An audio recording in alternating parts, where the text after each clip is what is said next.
Akonna and her wicked stepmother. Once upon a time, there lived a wicked stepmother named Orie and her equally deceitful stepdaughter, Akonna. Akonna was merely 5 years old when her father left her mother, abandoning them to marry another woman. The pain of losing her husband was unbearable for Akonna's mother, which eventually led to her untimely demise. However, before taking her last breath, Akonna's mother entrusted her young daughter with a solemn mission.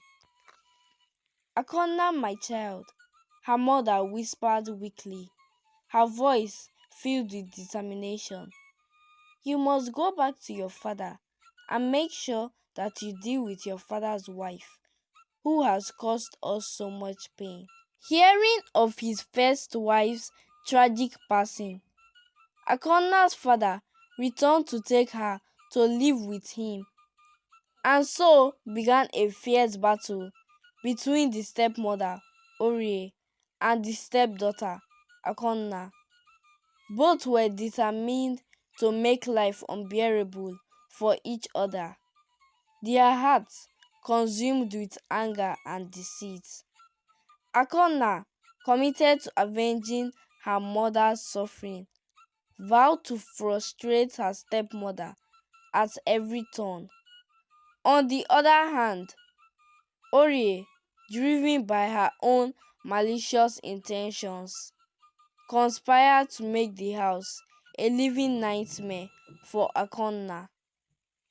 Their relentless clashes created an atmosphere of tension and animosity within the household. Despite Akonna's father's efforts to mend their relationship, seeing that his attempts for reconciliation proved unsuccessful, Akonna's father reluctantly left the two women alone, hoping they would eventually find peace. However, the animosity between Akonna and Orie only grew stronger. They would constantly plot against each other, seeking ways to inflict harm and gain the upper hand. One day, Orie seized an opportunity to bring Akonna down. Cunningly, she schemed to deceive her husband by planting his money in Akonna's bag. When the time came for her father to search for the missing money, it was discovered in Akonna's bag.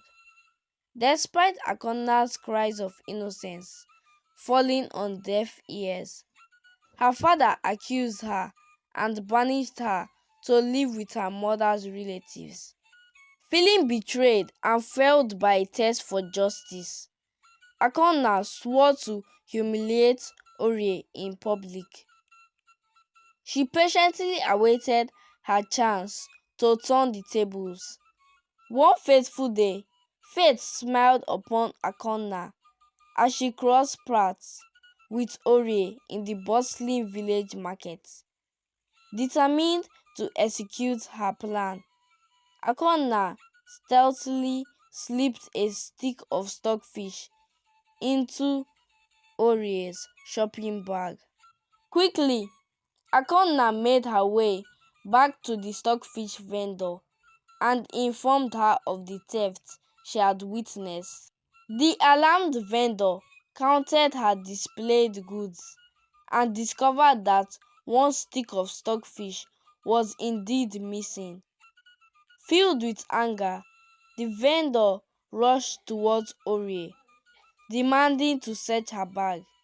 In resistance, Orie refused, claiming innocence and refusing to be subjected to such humiliation.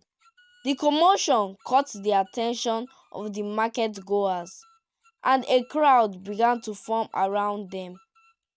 Relenting to the pressure, Orie reluctantly opened her bag, and to everyone's astonishment, the stolen stockfish was revealed.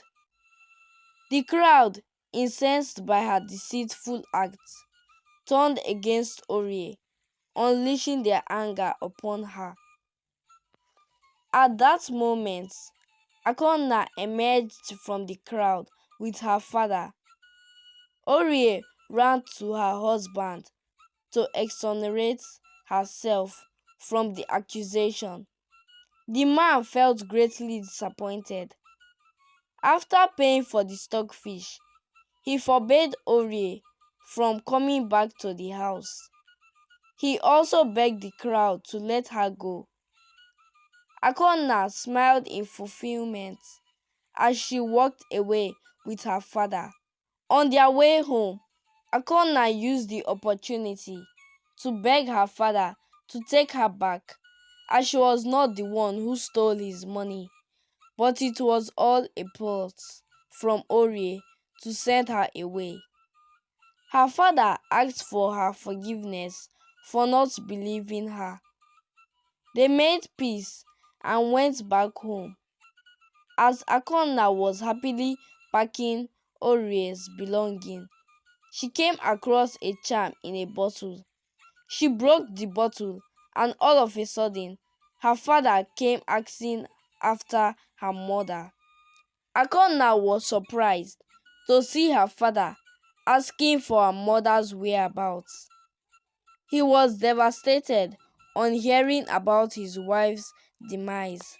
Orie, on the other hand, ran mad as soon as Akonna broke the bottle.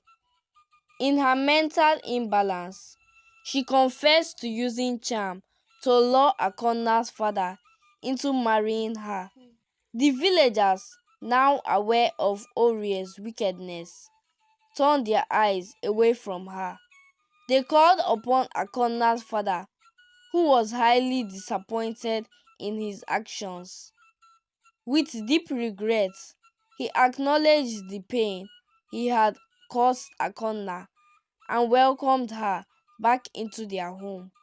From that day forward, Akonna's father, repentant for his actions, resolved to rebuild the fractured relationship between him and Akonna. He promised not to marry until Akonna had grown and found a good husband who would take care of her like a father. The village spoke of Akonna's courage for generations, passing down the tale of how a young girl's determination led to her father's redemption. This is Umma's story time. Thanks for watching. Please subscribe. I am Amarachi Ihoma, the young storyteller.